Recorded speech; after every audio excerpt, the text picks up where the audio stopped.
4-5 દિવસો હોલિડે હોય તો સેમિનાર જ નથી રાખતા, આપણે મજલિસો રાખશું 9 વાગે આરામથી ખાઈ પી પેટ ભરી અહીંયા આવી ખાલી જગ્યા અહીંયા ગોતશે બોલ ઉપર આમ બેસી અને પછી ફાઇન નિંદર 5, 10, 15 મિનિટ નિંદર કરશું. મજલિસ પતશે તો વાતું કલાકની, એમાં મજા આવી હશે. પણ મજલિસનો મકસદ ઇસ્લાહ નથી, રિફોર્મ નથી. પછી કોમ આગળ વધે કે ન વધે? વધે ન વધે. અને આપણા છોકરાઓ આ જ સિસ્ટમમાં ઊભા થાય છે, આ જ સિસ્ટમમાં. પછી ઘણા તો પાનની હેબિટ હોય, સિગરેટની હેબિટ હોય, બહારે જઈ ફાત્યા ચાય પીને પછી cigarette.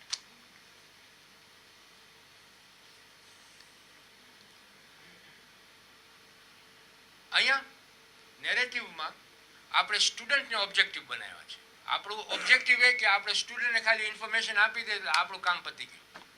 Narrative type of education આ છે. એ છોકરાના મગજને ઉગાડતું નથી.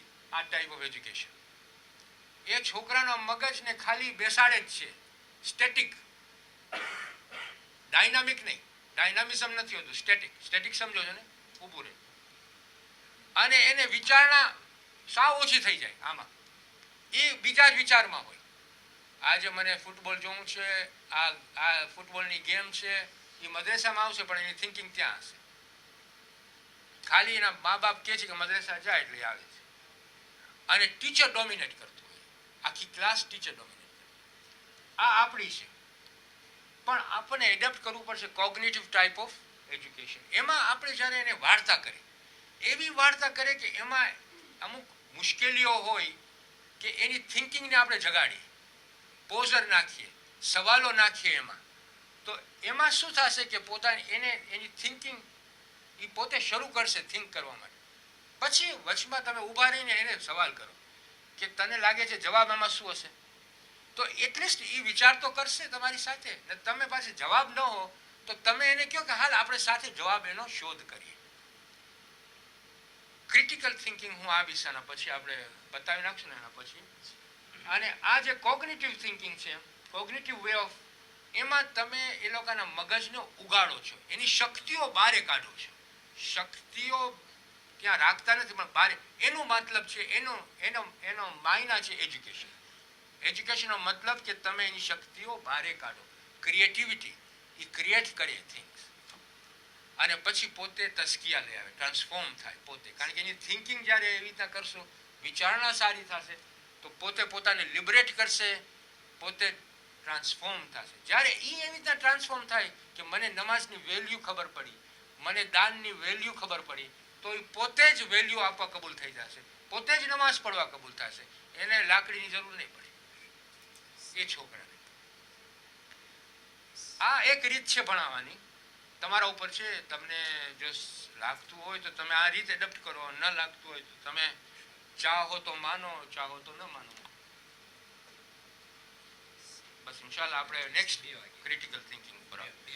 મને નથી લાગતું કે હું બધું પતાવી શકીશ, પણ જેટલું પતાય એટલું. 2 વાગે ઇન્શાલ્લાહ પાછું.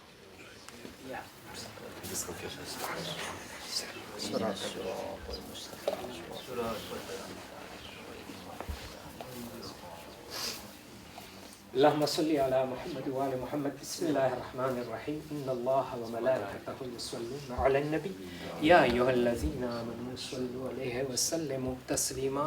اللهم صل على محمد. سبحان ربك رب العزة. أعوذ بالله من الشيطان اللعين الرجيم. بسم الله الرحمن الرحيم. ولا حول ولا قوة إلا بالله العلي العظيم. તો હવે આપણે કન્ટિન્યુ કરે મેથોડોલોજી ઉપર. ખાલી રેઝ્યુમે આપું છું, સમરી આપું છું કે મેથોડોલોજીમાં આપણે શું ડિસ્કસ કર્યા, તો પછી આના સબ્જેક્ટ ઉપર આવીએ. પહેલું કે આપણા દીકરાઓને દીકરીને આપણે ઇન્ફોર્મેશન આપીએ, ડાટા આપીએ. એ ડાટામાંથી આપણે ઇલ્મ બનાવીએ, ઇલ્મમાંથી પછી આપણે હિકમત કરીએ, હિકમત આપીએ. અને હિકમતથી પછી તઝકિયા એટલે ટ્રાન્સફોર્મ કરીએ. એનું કેરેક્ટર છે પોતાને બેનિફિટ માટે અને ઇન્સાનિયત જનરલી બેનિફિટ માટે. હવે જે સબ્જેક્ટ મને તમારી સાથે વાતચીત કરવી છે એ સબ્જેક્ટ છે ક્રિટિકલ થિંકિંગ. કે આપણા દીકરાઓ અને દીકરીને આપણને ક્રિટિકલ થિંકિંગ આપવું પડશે. તો ક્રિટિકલ થિંકિંગનો મતલબ ગુજરાતીમાં હું ટ્રાન્સલેટ આવી રીતે કરીશ કે વિચાર કરનારું મગજ, વિચાર કરનારું મગજ. એટલે મગજ એવું આપણને બનાવવું પડે કે એની પાસે એ મગજમાં શક્તિઓ હોય કે હું આ સવાલો કરું, કેવા સવાલો કરું અને કેવી રીતે કરું. તો એ સવાલો કરવાથી એનું મગજ ખુલશે અને સાથે સાથે ઇલ્મ વધશે અને હિકમત્ય વધશે અને પોતે ટ્રાન્સફોર્મ પોતાને કરશે. જ્યારે એની પાસે ક્રિટિકલ થિંકિંગ આવશે તો બધાય બાળકોને આજે આપણી ફેમિલીમાં આપણા દીકરાઓને દીકરીને આપણે પેરેન્ટ તરીકે, મા બાપ તરીકે પણ એ લોકોને ક્રિટિકલ થિંકિંગ આપવું જોઈએ. કેવી રીતે આપશું આપણે? તો પહેલી વસ્તુ જે છે એ જ્યારે છોકરો ઇન્ફોર્મેશન અપનાવે, ઇન્ફોર્મેશન હાસિલ કરે, માહિતી લે, ડાટા લે, પછી એની પાસે એક એબિલિટી હોવી જોઈએ, એક તાકાત હોવી જોઈએ કે એ માહિતી લઈ અને ઇલ્મ બનાવે. તો જ્યારે માહિતી લઈને જ્યારે ઇલ્મ બનાવે, નોલેજ બનાવે, તો એને કયા સવાલો કરવા જોઈએ એ બહુ ઇમ્પોર્ટન્ટ છે. તો એ સવાલો કરવા માટે એને ક્રિટિકલ થિંકિંગ. હવે હું તમને સમજાવું કે ક્રિટિકલ થિંકિંગનો મતલબ એક્ઝામ્પલ આપી દઉં. આજે હું તમને કહું કે આ લાકડું છે, લાકડું સમજો છો નહીં? શું?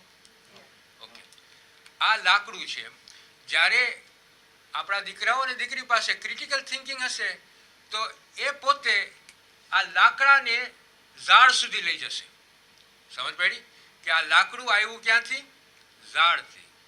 ઝાડથી લઈ જશે પોતાને સૂરજ સુધી અને સૂરજથી લઈ જશે અલ્લાહ સુબહાન વ તઆલા સુધી. સમજ પડી? આ છે ક્રિટિકલ થિંકિંગ. આપણે જ્યારે એને લાકડું કહીએ તો એનું મગજ એવું હોવું જોઈએ કે એ લાકડાને ઝાડ સાથે કનેક્ટ કરે, ઝાડને સૂરજ સાથે કનેક્ટ કરે અને સૂરજને અલ્લાહ સુબહાન વ તઆલા સાથે. જ્યારે આપણો દીકરો આવી શક્તિ મેળવી અને પોતાને અપનાવતો હશે ત્યારે આપણે કહી શકશું કે આપણા છોકરાઓને, દીકરાઓને, દીકરીઓ પાસે ક્રિટિકલ થિંકિંગ છે. તો આ શક્તિ જે છે એ ક્યારે આપણે આપી શકીએ કે અજમાવી શકીએ છોકરાને, દીકરાને, દીકરી સાથે? તો આપણે વિચાર કરીએ કે જ્યારે આપણો દીકરો ને દીકરી મોટી થતી હોય. આજે મારા ઘરમાં મારી પૌત્રી છે. હું કારણ કે હવે દાદો બન્યો છું તો મને જ્યારે મારા દીકરા અને દીકરી હતા જેટલું હું અત્યારે ટાઈમ મારા પૌત્રીને આપું છું એટલો ટાઈમ દીકરીને નહોતી આપી. પણ એ હવે હું ઓબ્ઝર્વ કરું છું કે પૌત્રી જ્યારે મારી સાથે હોય છે ત્યારે સવાલો કેટલા કરતી હોય છે. તો જ્યારે આપણા છોકરાઓ આપણને સવાલ કરે ને ત્યારે એ સવાલો જે છે ને એ એના મગજને એ ઉગાડે છે. આપણે થાકી જાય એના સવાલથી એટલે આપણે એને બંધ કરીએ એટલે એનું મગજને આપણે બંધ કરીએ છીએ, ત્યારે એને ઉગાડતા નથી. આપણી પાસે એ જવાબ, એ તમારી પાસે જવાબ નથી માંગતી. દીકરો ને દીકરી જ્યારે સવાલ કરે છે ત્યારે તમારી પાસે જવાબો નથી માંગતી. સવાલો કરવાથી એનું મગજ પોતાને ખુલાવે છે. જવાબની તલ્લીન નથી, જવાબની અપેક્ષા નથી રાખતી. જવાબ તો આપણે એને આપવાની કોશિશ કરે છે કે ભાઈ આમ છે, આમ છે, આમ છે. એ તો સવાલો જ કર્યા કરશે. વાત એમ છે કે જ્યારે એ સવાલ કરે અને આપણે એને જવાબ આપીને આપણી પાસે જવાબ ન હોય તો આપણે એને કહીએ કે દીકરા કે દીકરી કે આપણે સાથે આ જવાબને શોધીએ. તો આપણે એ કહે છે બાપા, દાદા આ ઘાસ કેવી રીતે આવ્યું? હવે મારી પાસે એનો જવાબ ન હોય ને એને કેવી રીતે શીખાડવું એ ન હોય તો આપણે પોતે જ શરૂ કરી નહીં શકીએ. ચાલો આપણે જોઈએ કેવી રીતે આવ્યું. બારે છે નહીં, બારે છે, કેટલું સુંદર છે. એને તમે ટચ કરવા આપો, એને જોવા આપો, પોતે પોત મેળવી એમાંથી પોતે ઇલ્મ હાસિલ કરવાનું શરૂ કરી દેશે. એટલે આ તાકાત જે ક્રિટિકલ થિંકિંગની છે એ આ છે કે પાવર ઓફ ક્વેશ્ચનિંગ. સવાલો કેવા કરવા, એ સવાલો કરવાથી પોતાનું ઇલ્મ વધારશે. હવે એક સ્ટેપ આગળ જાય આપણે. ઇન્સાન ને હેવાનમાં ફરક છે. ઇન્સાન જો લાકડાથી આપણે બે ચીજ બનાવે, એક ટેબલ ને એક ખુરશી. હેવાન એને નામ નથી આપી શકતો. આપી શકે છે? નામ આપવું એક મોટામાં મોટી અલ્લાહ સુબ્હાનહુ વ તઆલાની નેમત છે. બાબા આદમ અલૈહિસ્સલામ, હઝરત આદમ અલૈહિસ્સલામ, જ્યારે એને કહેવામાં આવ્યું કે હું તને ખલીફા બનાવું છું, ત્યારે એને અલ્લાહે શું આપ્યું? શક્તિ કઈ આપી? નામોની શક્તિ આપી. નામ શું છે? આ છે. પહેલા આપણને કલ્પનાઓ આવે, ઇમેજિન થાય. આપણે કલ્પના એટલે કે એક કોન્સેપ્ટ આપણા મગજમાં આવે. એક કોન્સેપ્ટને જ્યારે આપણે નામ આપીએ ત્યારે એ કોન્સેપ્ટને આપણે કેપ્ચર કરી લીધું. આપણા મગજમાં એ કોન્સેપ્ટને આપણે લઈ લીધો. જ્યારે આપણા મગજમાં એ કોન્સેપ્ટને લઈ લીધું ત્યારે આપણે એને શબ્દ આપ્યા. જ્યારે આપણે શબ્દ આપ્યા તો એક સેન્ટેન્સ બનાવ્યું.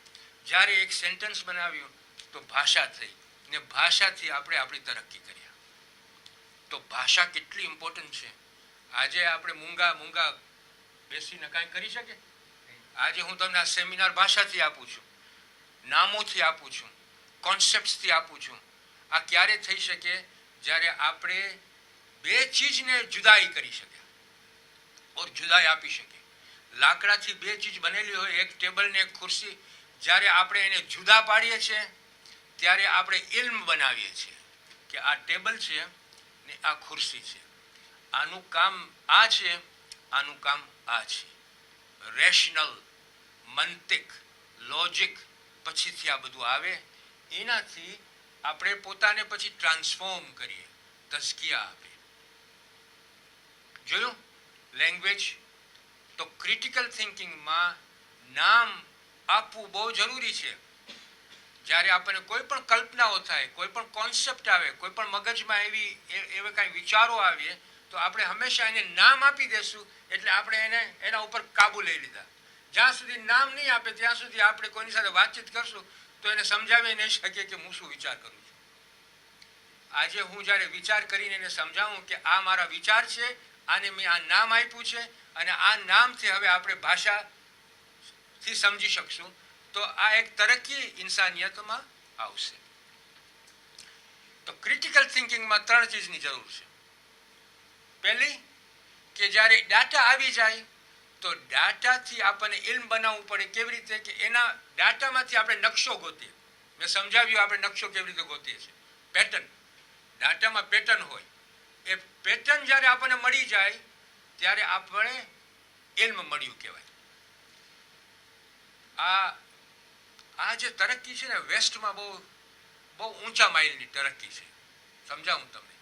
એ લોકો આપણા બધાને, મુસલમાનોને બધાને આપણને જોશે અને આપણને જોઈને આપણામાંથી પેટર્ન કાઢશે કે આ લોકોની એટીટ્યુડ કેવી છે, આ લોકોની હેબિટ કેવી છે. એ જ્યારે એ લોકોને ખબર પડી જાય ત્યારે એ લોકોને ખબર એ પડી જાય કે આપણામાં વીકનેસ શું છે, આપણામાં ઝઈફી શું છે. જ્યારે આપણને ઝઈફી ખબર પડી જાય તો એ લોકો આપણા આ નોલેજથી એ લોકો આપણને કંટ્રોલ કરે છે. અને આપણે એટલા મૂર્ખાઓ છે કે આપણે કંટ્રોલ કરવા આપીએ છીએ. પછી આપણે બ્લેમ કોને કરે છે ખબર છે? આપણને પોતાને નથી કરતા. મુસલમાનોને બ્લેમ કેવી રીતના કરે? આપણે તો મુસલમાન છે, મુસલમાન. એ મુસલમાનોને આપણે બ્લેમ કેવી રીતના કરીએ? આપણે તો કાફરને બ્લેમ કરવું જોઈએ ને. બધી જે વસ્તુ મુસલમાનો ઉપર આજે આવી ગઈ છે, આપણે કતલ એકબીજાને કરીએ છીએ તો એ આપણો વાંક નથી ભાઈ. તો એ આનો વાંક છે. કેવી રીતના કહી શકીએ આપણે કે આનો વાંક છે? તલવાર મેં ઉપાડી હતી, ખરી મેં ઉપાડી હતી, નિયત મેં કરી હતી અને બ્લેમ આને આપું? એ કઈ જાતની મેન્ટાલિટી છે?